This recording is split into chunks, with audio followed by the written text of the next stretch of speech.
Okay, good morning, everyone. So, yesterday,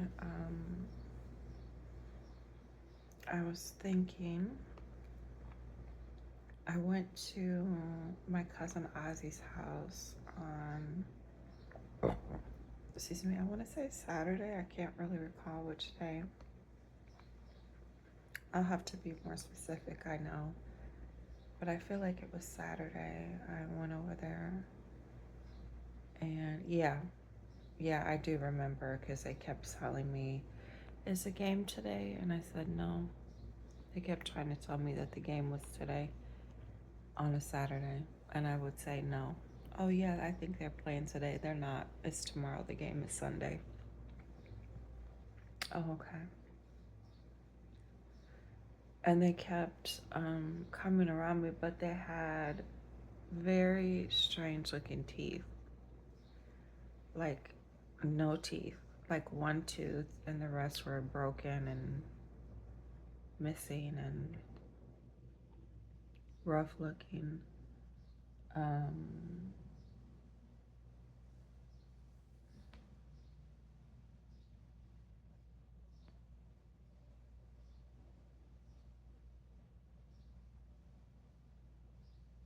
like very bad teeth, as if they had no access to toothbrushes.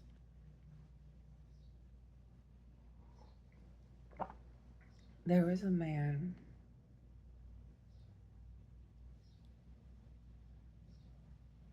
in my actual life before any of this shit happened that lived upstairs from me when I lived at 6218 Catherine Court. I'll just say from my past, from the past, I want to say 3 years ago now, lived above me. When he moved in, I could tell that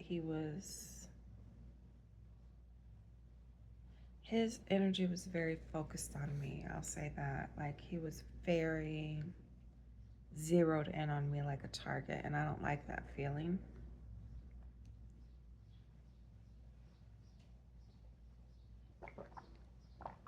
It gives off a creepy vibe. So my spirit knew he's a little bit too strongly focusing on you. Your ass is just moving, you know what I'm saying? And your intentions are so set on me, and your ass when you're moving, you got a lot of shit on your mind. And this motherfucker was over there like, yeah, I'm gonna get her. You know what I'm saying? And I'm like, you're kind of weird. And I knew it immediately. Also, before he ever moved in, the landlord, the husband, said there was a couple, Jamie Pullen, and I want to say her husband's name was John. He's a truck driver, she's a nurse. Um,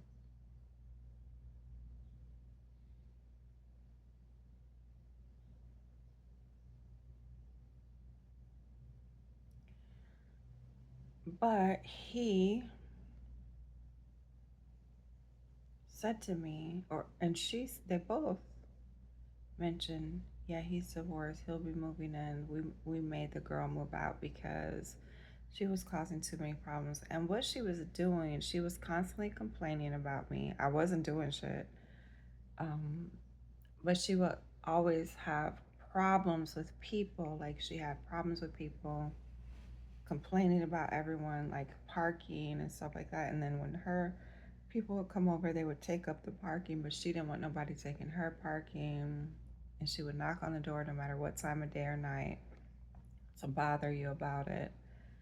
Um, it's a real asshole tenant. And then she'd make a lot of noise with them want you to be quiet. Um,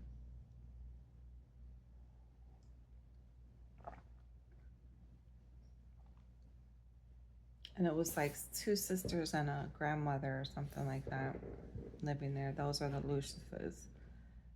Um,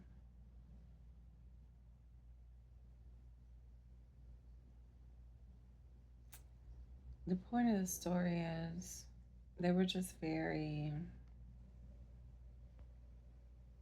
they would pour like ammonia or something, and it would be so overwhelming that you can't take the scent because our heating would come on and it would fill the whole apartment. So they'd be like trying to make you sick or something, you know, it was weird.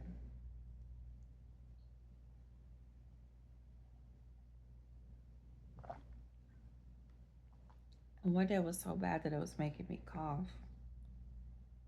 It literally, you could feel it at the back of your throat, whatever it was, so I had to call. I'm like, I'm so sorry.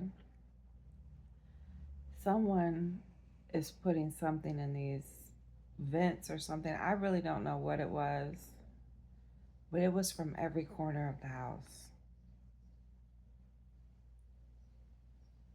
So they were intentionally trying to make it like, you know how like you inhale chemicals and you get high and you might pass out? They were intentionally trying to make it like that for me.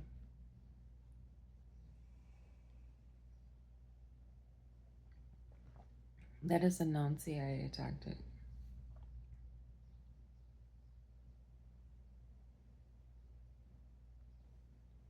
Number two, after she got kicked out, shortly after that, people started playing with my apartment, like sneaking into my apartment through the back door. I'd be asleep on the kitchen counter, and her and her friends, she'd have a party. Her and her friends would be thinking it was funny to sneak into my apartment. Apparently, one time they got a hold of my son or his girlfriend or pretended to be them, gave me a gummy bear drug that was fentanyl laced. I took two of them, went to sleep,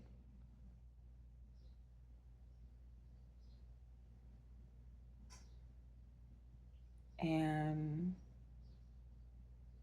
this is around the time when I was healing from my surgery. Took two of them, went to sleep,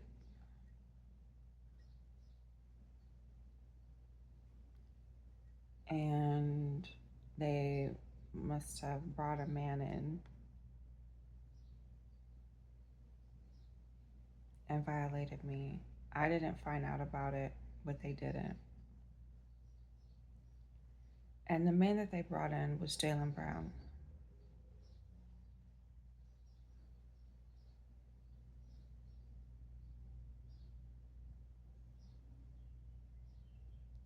I had said that the girl that I work with, and she's always in the picture, the Khadijah girl,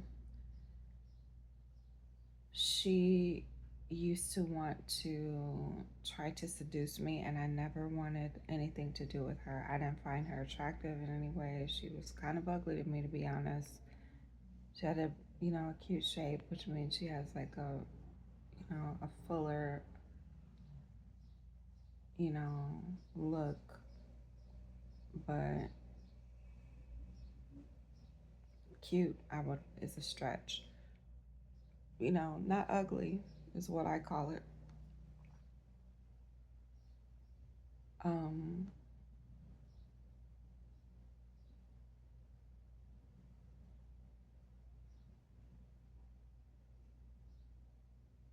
her two front teeth do something weird, and they're kind of like bucked a little bit.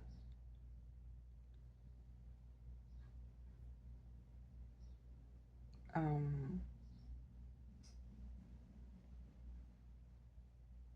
like from the side, they're like this.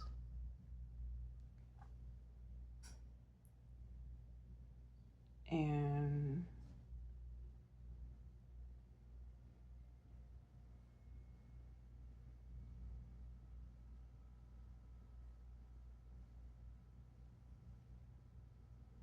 She's just not like, there's nothing else remarkable about her look. Like, you would never like look at her and be like, I'm gonna remember that. You know what I'm saying? Like, I'm gonna remember that encounter. But she had uh, a shapely behind, let's call it that. And just, I don't know. Some people that will do the trick, they'll be happy with that. With a decent personality, which she did not have. She had no personality. She was like social media parrot. So whatever they say on social media, that's what she would say. But she really didn't say much outside of that,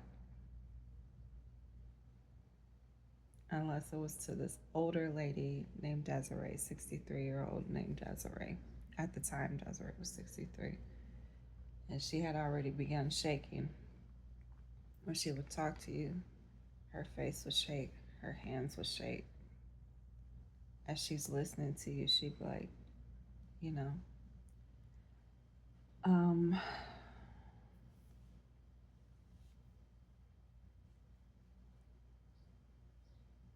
and Desiree was very much in shape for 63 years old, so she thought that made her a cougar or some shit. And she did used to keep sugar babies around the office and, make their life easier for sexual favors.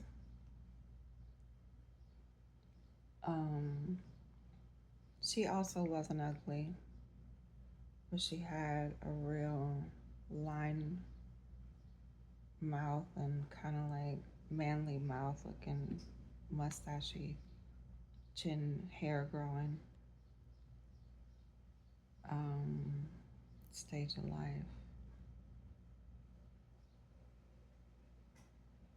Also, nothing remarkable.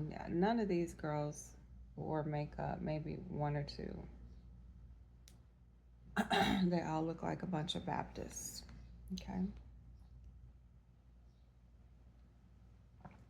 Anyhow, when she would talk to Desiree, they liked to talk shit about people, so they thought that they were funny. Like, talking shit is not a personality. um,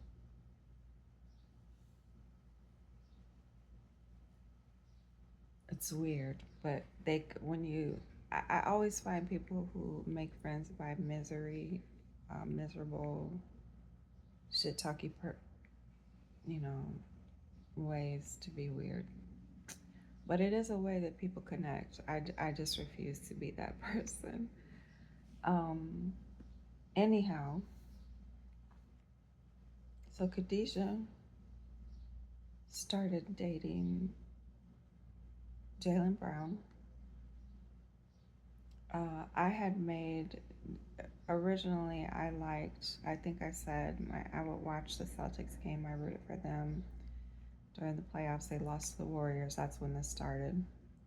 I hit a heart on his um, story. I had just been talking about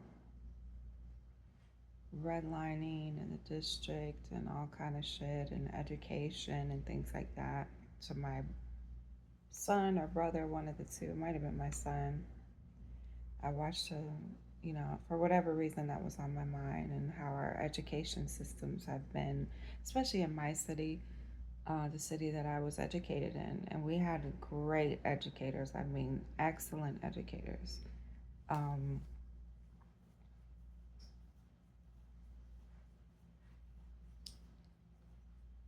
and that school is just sitting there closed with no one, you know. Um, and it would break my heart because a lot of the schools in the city have closed. There may be only one left, and there used to be four. And the rest are now charter schools, like privately funded schools. So when they did that, they kind of messed up and it probably was intentional. It probably was an intentional way to shut down the education, the quality of education, and the funding, and not to have to give funding for education. Basically, they shifted the um, burden of funding off to private tuition driven places. Um, and I had a conversation about that with my son about people being marginalized and disenfranchised by those types of decisions, because funding for education comes from housing, and if the market for housing goes down, there's no taxes, and if there's no taxes, there's no funding for education. And our city literally had no, it became so poor when the mill shut down, there was no taxes. So they had to shift the burden of funding to private schools, and it just wasn't the same. Now, the government made up for that um, shortage by sponsoring low income people. So it kind of helped them. These little trade off. You have to beware of their little schemes and plans because it was a trade off. Only poor people could get these little stipends because they knew they had robbed them of their funding.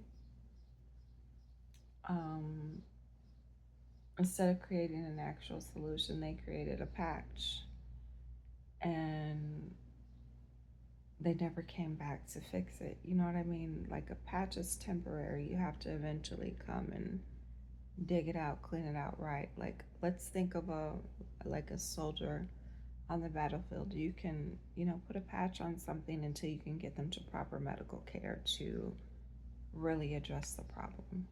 Okay, let's think of a dentist. They do what they have to do to get you out of pain. They give you medicine for your infection. They may, get some of it out, try to drain it, clean it. They let it heal a little bit, and then they go in and create a more permanent solution that's going to support your long term health. Okay? And help you have that um, ability to continue to perform at the level that you've always performed without suffering, because when you don't address it, it causes more and more and more issues, as evidenced by my mouth. um, Sometimes you leave something broken for so long, it causes issues in the surrounding areas, and then you have to start over. And now I have dental implants. It is beautiful, but ideally you would have taken care of it, in a different way. I just didn't have the funding. At the time, my funding was being held up like it is now. Um, so,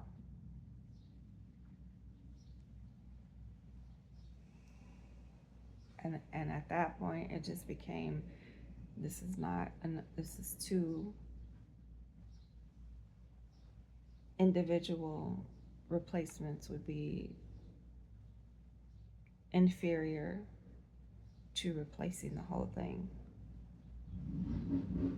Yep. So it's time to remove them all, remove the remaining teeth, and replace them with a single, all on one unit. Okay? It will improve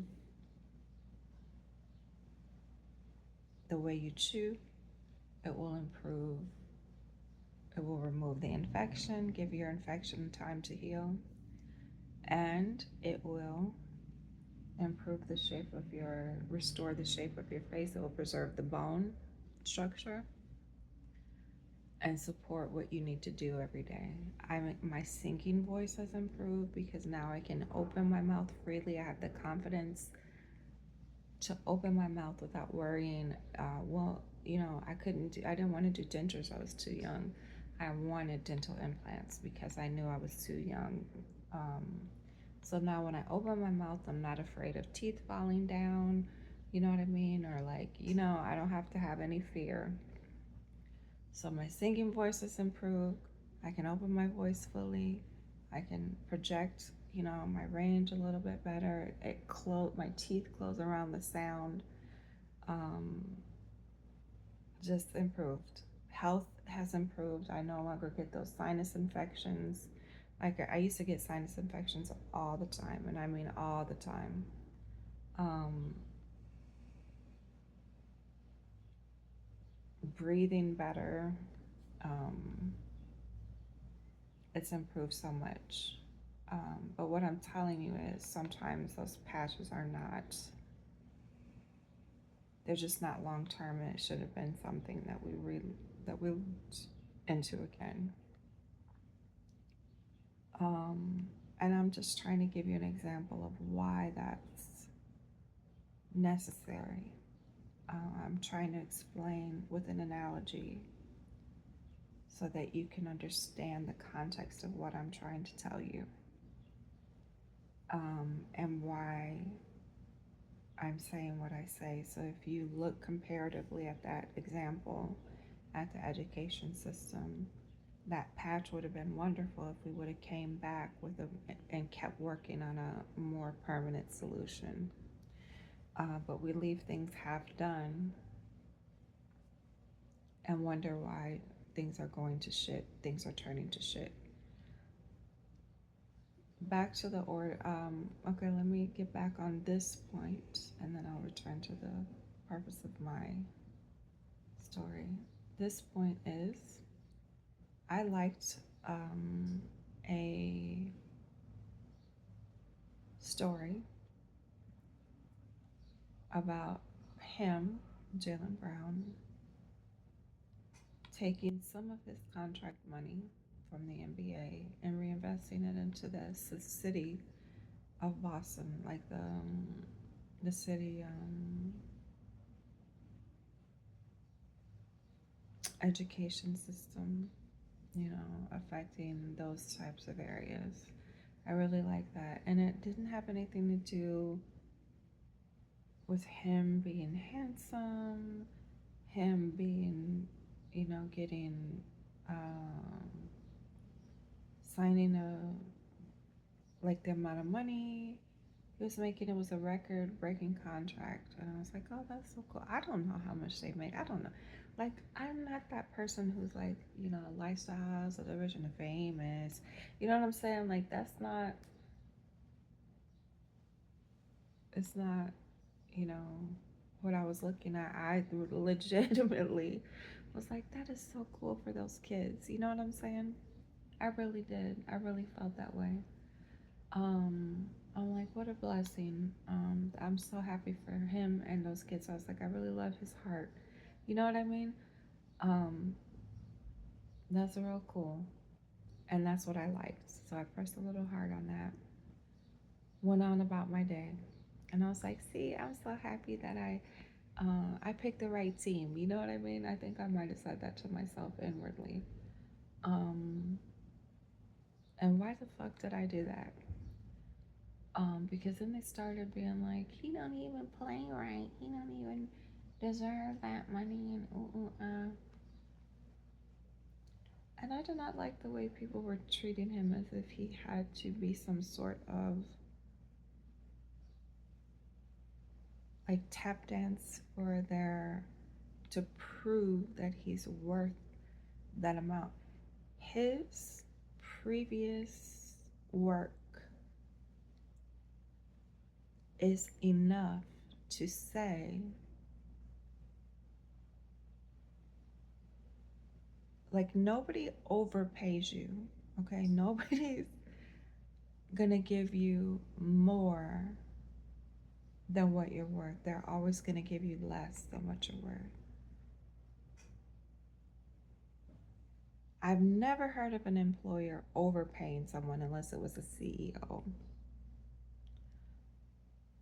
So that, number one, should let you know the amount of money that this man is generating in views and attention and clicks, um,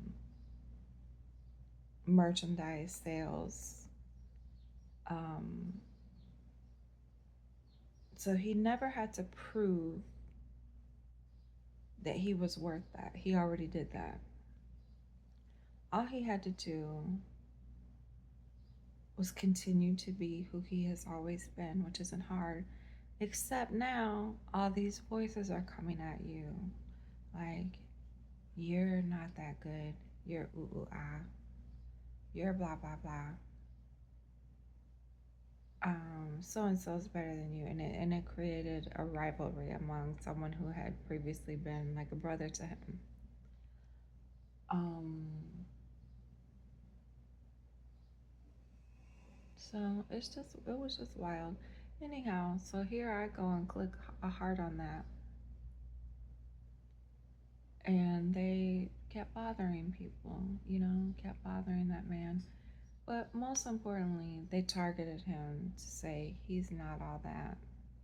Um, oh, his altruism, blah, blah, blah. Like, law enforcement employees are some of the most, what's the word I'm looking for? Desensitized, skeptical, pessimistic, because they see so much. I don't blame them. They see so much. I'm just trying to help you understand. I had a class in college with a professor that was a retired agent, and he would say, "Oh yeah, they went to prison and then they found God," and he would never take it as a real attempt. He found religion, he found God, and I'm like, that's you know that's neither here nor there. Maybe they did, maybe they didn't, maybe they had no choice now that they sat the fuck down somewhere. I don't know. I really don't know. I can't speak to the realness of their relationship. I know Malcolm X did, so I don't mock anyone's attempt at trying to improve themselves or whatever their motivations were. But what I'm telling you is this is the attitude that they carry. This is just an example of one. I've seen it over and over again. They're very skeptical of people and try to almost prove, I told you, see, I told you, see. Um,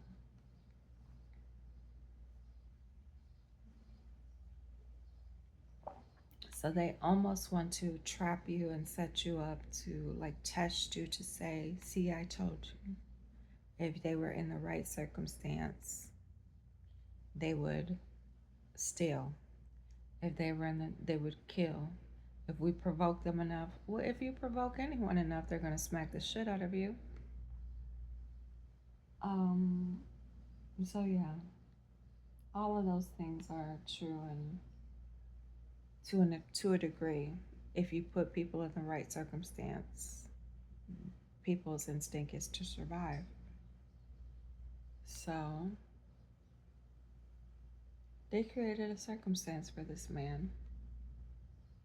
The circumstance was, we're gonna put this girl, because they knew he paid attention to me somehow. I don't know. They probably had their little monitoring, using their little monitoring for nosy business, for being nosy on somebody they had no suspicion surrounding. They had no reason to suspect him of anything at all.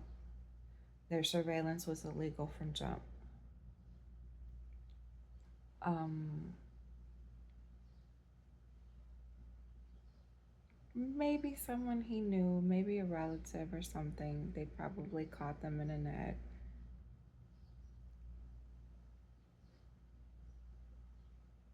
and found a way to get his phone under surveillance on some bullshit, like texting him, like, hey, cousin, I need some money to get bailed out or whatever. Um, and found a way to trap him. Then they used him, they played with him to create a federal reason because they knew that wasn't embarrassing enough.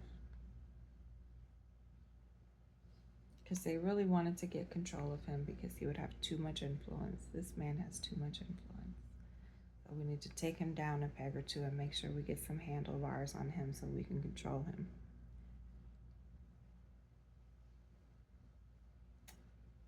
So they sent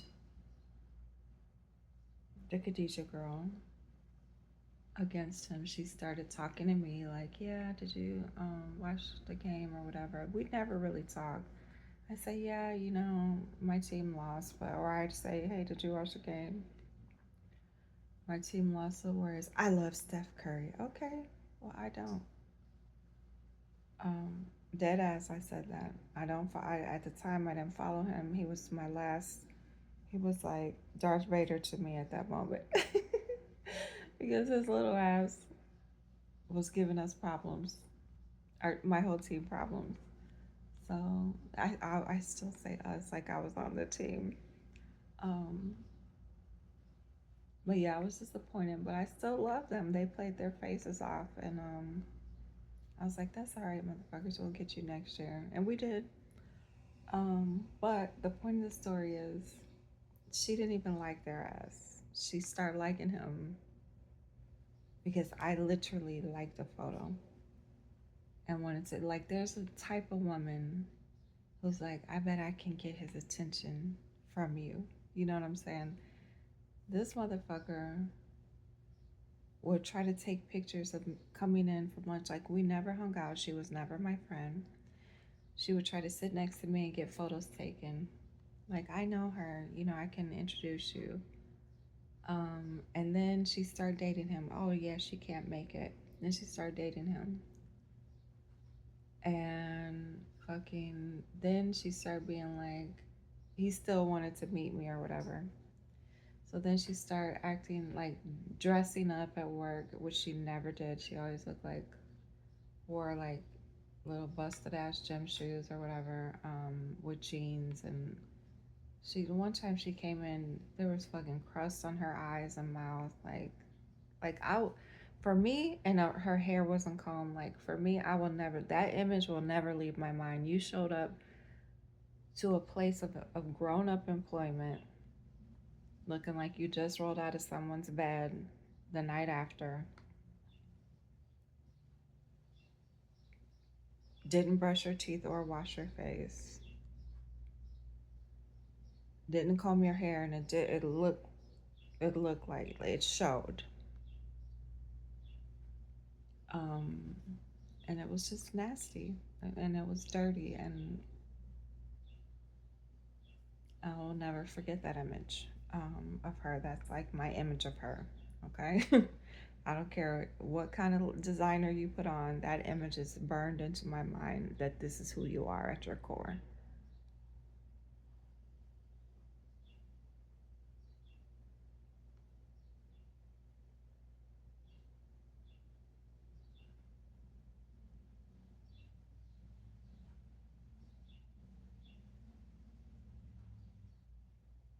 So,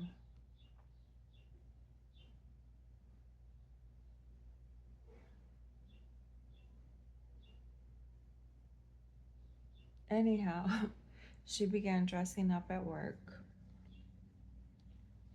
Um, she bought a couple blazers and, some non gym shoes.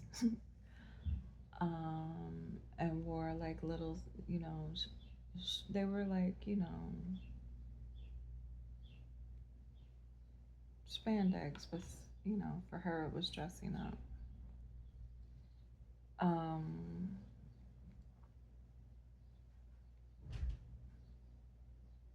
so she would prance around and she got, fit, she got in shape or whatever. Um, and then she would start flirting with me like, girl, absolutely not. Number one, I don't go that way. Number two, stop looking at me like that. Like, stop paying attention to me like that. It's weird.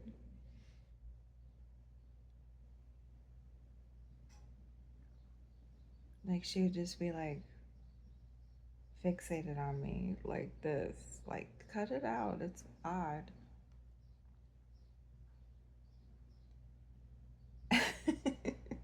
Sorry. It, like there's a vibe that you get when people are trying, to get your attention and make you look at them a certain way.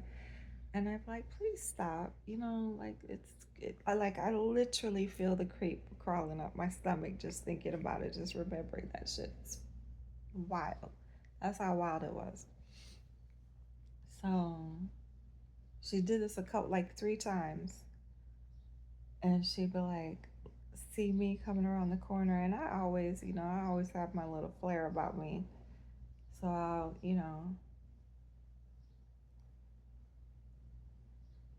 it wouldn't be flashy though. It would just be, like some little skinny jeans, a blazer, little pop of color, hair shiny and, sleek, some gloss on my lips, nothing too crazy, but just, just a little something, something, just enough for work to be presentable.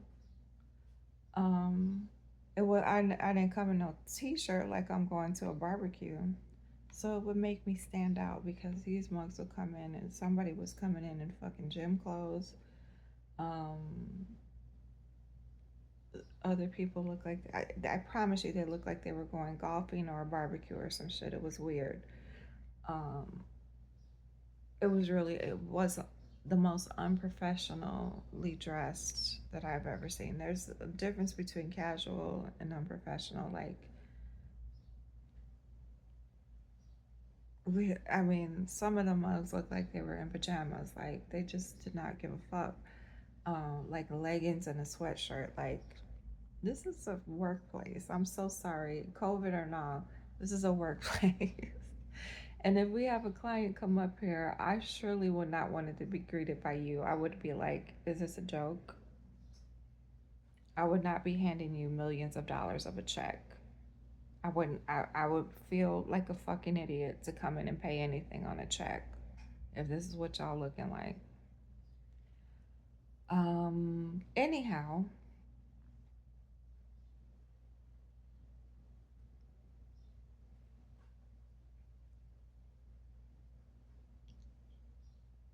so she started, dressing like that, number one. And then when she saw me, she'd be like looking me up and down. I know what that up and down look means, ma'am. Please stop it. And then be like, hey, like, ew, you don't even speak to me on a regular basis. Please cut it out.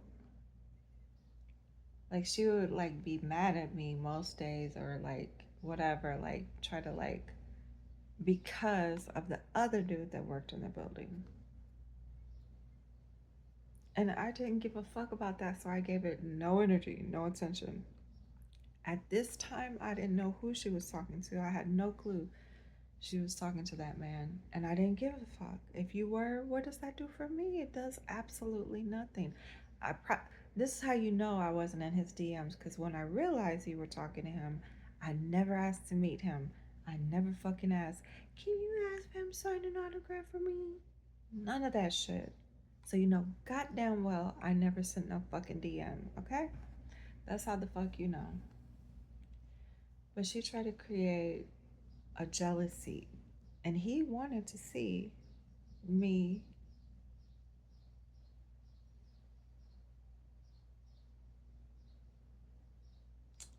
I don't know, kind of like struggle over him with this girl. And I was never going to do that, ever. Um, because that was never my intention. Okay. Now, my intention was I would be protective over him. And like when the media would be like real negative toward him, I'd be like, you know what? No. I would make little comments on media stories. Like, they'd be like, oh, blah, blah, blah. He can't do this. He can't go left. Ooh, I'd be like, you know what? He must do something right because he got that, that contract money. And we're winning. We have a winning record. So he's, doing something. Um, I would make these comments to just kind of stick up for him, on social media or like YouTube or whatever, as I'm following the game and the team. So that's how that went. that's how that came to be. It turned into something nasty, as they, tried to, um, I guess, hook him, and he in turn wanted to hook me, and whatever the case is. From there, the rest is history. I don't know what the fuck the rest of the story is. I really don't. Um, but that's how it all began.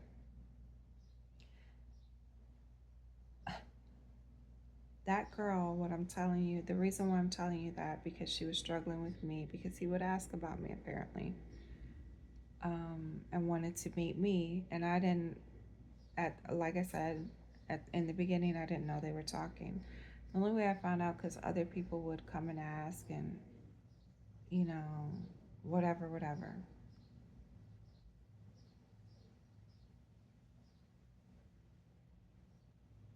So they came into my apartment probably sometime after he was hooked and wanted to get revenge or whatever.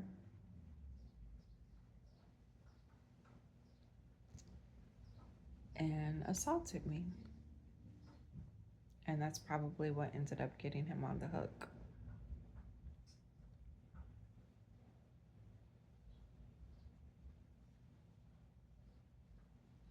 And these bitches, one of them got fired, the one who lived in the apartment. The other couple of bitches kept their jobs. But that's where it all started. When that bitch got fired, she hunted me down. She got kicked out of the apartment and she hunted me down for to this day. She's pissed at me. I see her at the gym. She follows me around, that Shamaria Lucius bitch, the one who let them in the apartment.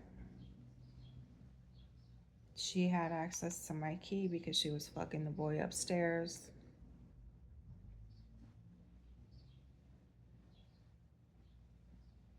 The boy upstairs, I didn't realize had a key. One time I woke up half-assed, drowsy from taking a Benadryl for my allergies. And I felt like I would, like, when I would sleep, I would be like having like this feeling. And at this time I still had my at this time I still had my um, uterus, and I was having heavy bleeding. And but when I would sleep, sometimes I would feel like I'll have like these real sexual dreams, is what I thought it was. But it was this man fucking with me while I slept because he had a key to the apartment. So this is probably why they originally put cameras all around me. And that's the Timothy Van Netter dude, who also works for the government.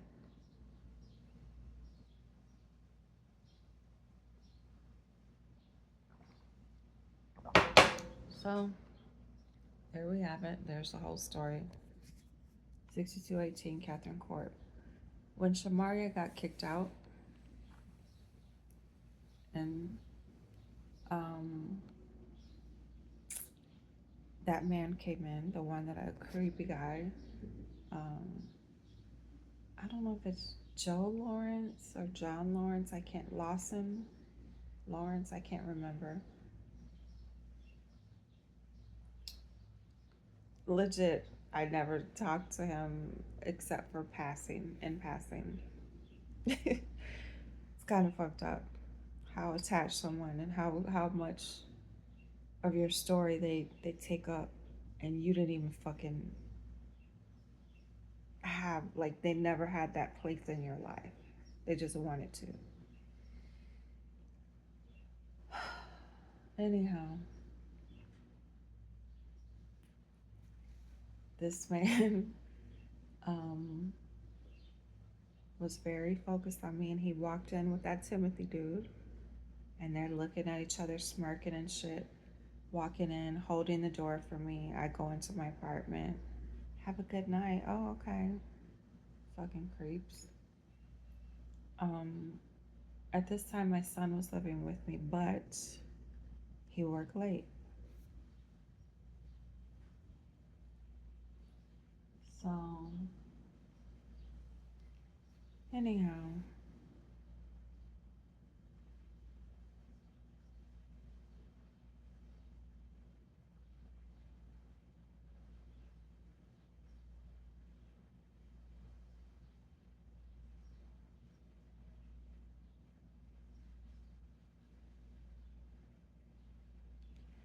this man, the night that he fixed my car, he brought over his best friend. His best friend and his wife had fucked up teeth. Not just fucked up, like crackling, and it was showing. And then he would be at the, what's it called, the B&B with a woman with fucked up skin and fucked up teeth, like little meth heads or something. He surrounded himself with these people, and the girl he was fucking was a little meth head.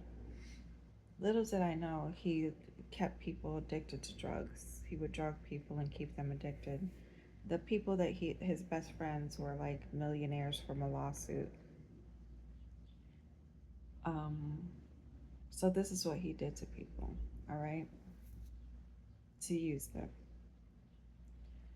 Um, the other night when I went to my cousin Ozzy's house in Gary, right there in Miller, Etna area on Clay Street, all of the people that came to visit me kept coming in and they would have fucked up teeth. And the man came in and said, hey, Veronica, Ozzy wanted me to come in. As soon as my cousin walked out the door, someone walked in right after him and said, hey, Veronica, Ozzy wants me to come in and look for his keys. And I said, no, you're not coming in here. Well, and he tried to push his way. I said, you are not coming in here, okay? And he was like, God. And ever since I said that to him, something went rolling around in his mind. And he's kind of like avoided me. Thank God. He never came close to me again. And he would try, he would be in the vicinity, but he couldn't come close to me. Um,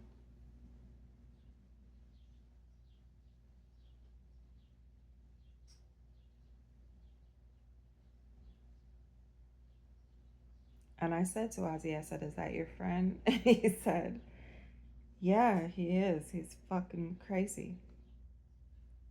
He's talking to himself over there. So, anyhow, he literally went walking down, up and down the street. He could not even come in the vicinity of me. Um,